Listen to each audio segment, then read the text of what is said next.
This is Chief Meteorologist Ben Pine in the WHAS 11 News First Alert Storm Team Weather Center here on this February 14th, 2023. It is Valentine's evening, and we've been tracking some rainfall moving across the area. And a lot of it is already starting to move off to the east, and thankfully the wind gusts have not been too bad out there as well. Let me make sure microphones are working and all that fun stuff. And looks like we're in pretty good shape so far. All right. We are going to cover a lot here over the next several days. We've got record warmth potential tomorrow, 70s. A couple rounds of some strong storms potentially Thursday.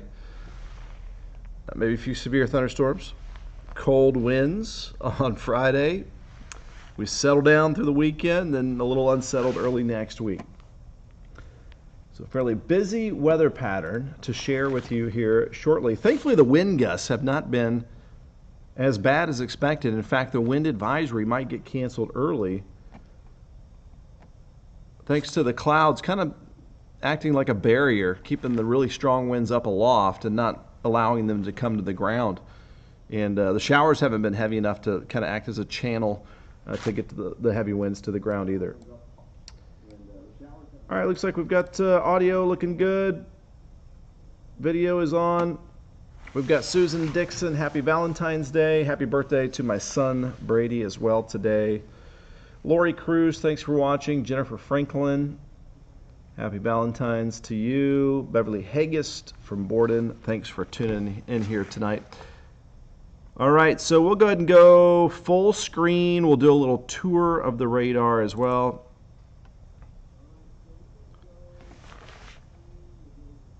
So the good news is the winds have not been as bad. Rain hasn't been too bad. Most of it's been on the light side.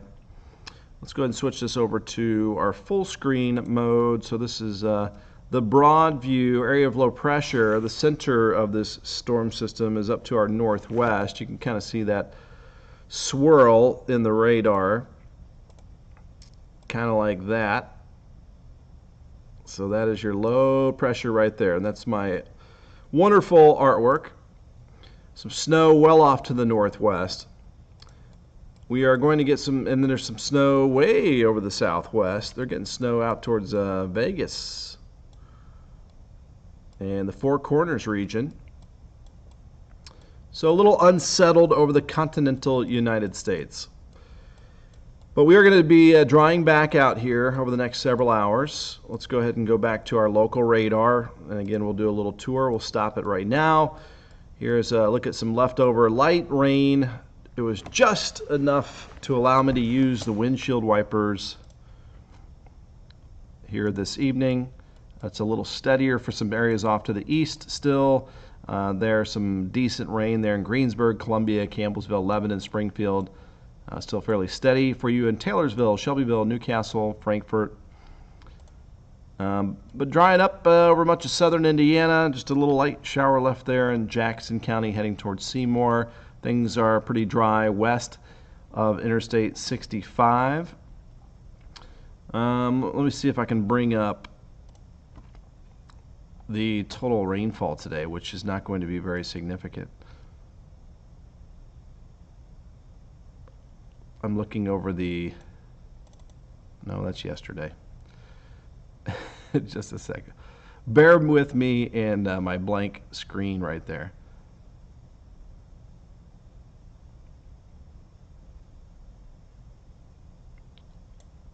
Let me put up the wind gusts while I look for it. So the wind gusts have not been bad. Wind gusts have been around 30 in Litchfield. You're typically going to get your wind advisory when we expect wind gusts up to around 45 miles per hour. Haven't really seen that happen, thankfully. So again, I do believe we'll see that wind advisory get canceled early. It goes until 7 a.m. as of now. I'm still having trouble locating a what's going to be a boring weather graphic anyway. All right, here is a look at the minuscule amount of rain that we've seen so far today. It has been less than 1/10 of an inch in all locations. So just a light Valentine's rain is what we've had out there.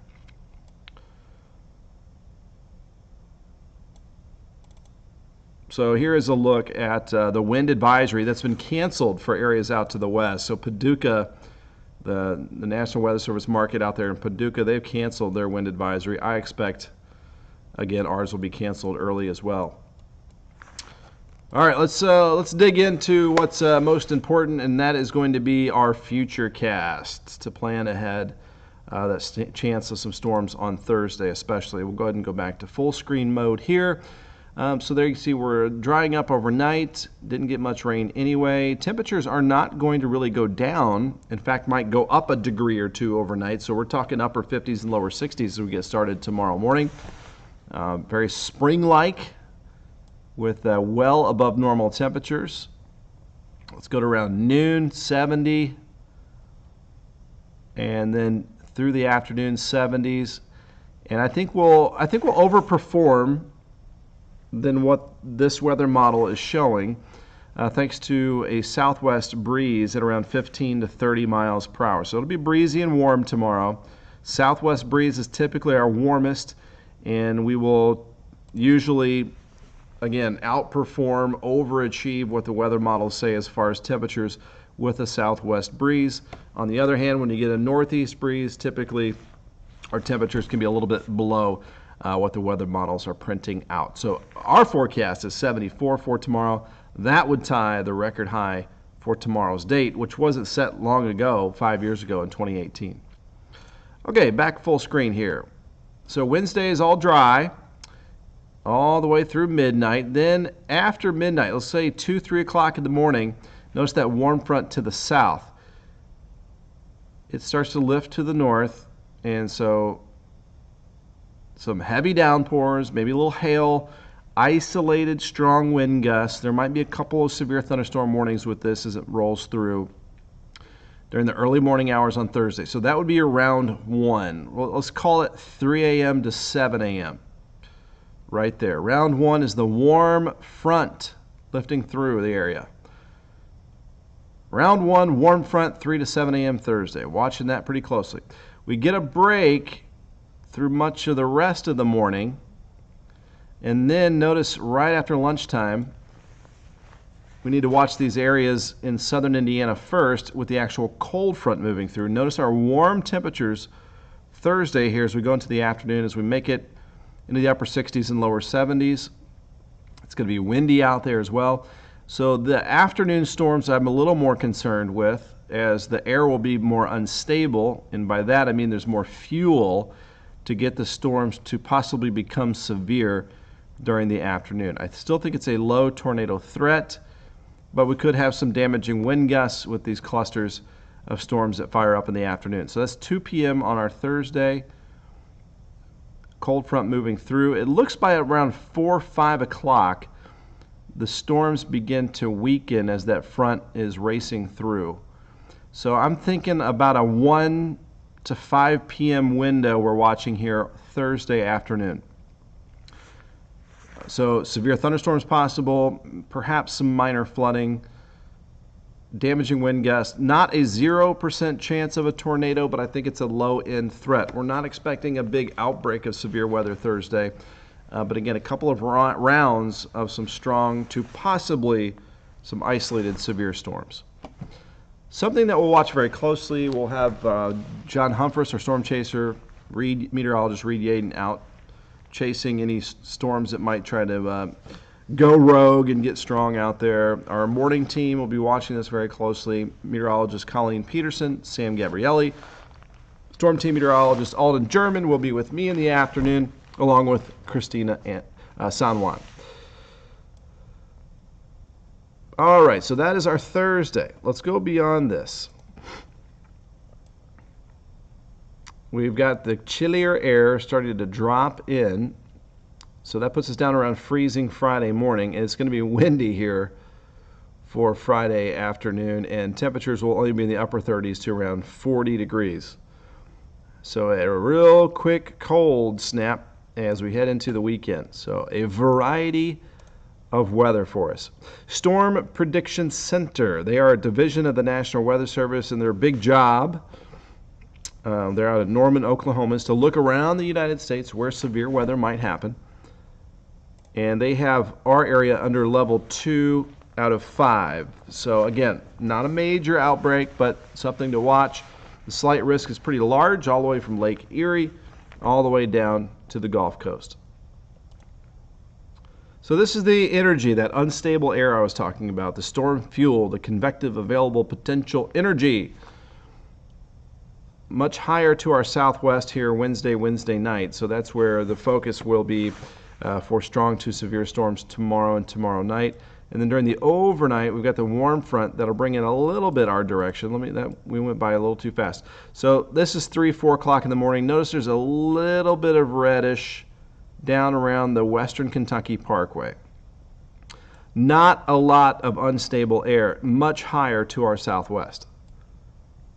And then we get this, again, a break through the morning, and then we've got just enough unstable air right there in the afternoon that could possibly feed a few stronger storms to watch for. So just an ingredient I wanted to show you there. So a few raindrops on the camera lens. It is 56. We hit a high of 63 just like yesterday, 15 degrees above the normal high of 48 for this time of the year. We started off at 37, record low 0 back in 1905, record high 69 back in 1921. Mid-50s now out there, the wind southeast at 9, so not too bad. South breeze, 50s across the board. So for the overnight, we'll actually go up a degree or two. So we'll call it upper 50s overnight. The rain showers diminishing, moving away, and the winds not as bad as expected. Tomorrow, some sunshine, record high tie possible. Right now we're going with 74. Warm and breezy out there. Wind gust 20 to 30. And here's that 7-day forecast. 100% chance of that rain for Thursday. Early morning round of storms, and then another round in the afternoon. High of 68. Down to 39 your high Friday. Down to 23 Friday night. 48 Saturday, and still a little breezy through the weekend. Looking better Sunday with 50s and some sunshine. Now it looks like we could see a little rain return Monday and into next Tuesday, but still fairly mild for this time of the year. Long-range outlooks, if you're kind of curious, there's been some data that suggests maybe the last week of February will turn colder, maybe around the 25th. Just kind of maybe keep that in the back of your mind, so that's a good 10, 11 days away. But for now, just that quick little cold shot there Friday into Saturday. Otherwise, above normal temperatures here over the next 7 days. We will keep you all updated on our situation there on Thursday. Thursday is kind of our one day to watch and monitor and stay up to date on that forecast. All right, we'll see you in about 50 minutes on WHAS 11 News. The night team. Sleep well. Have a peaceful night.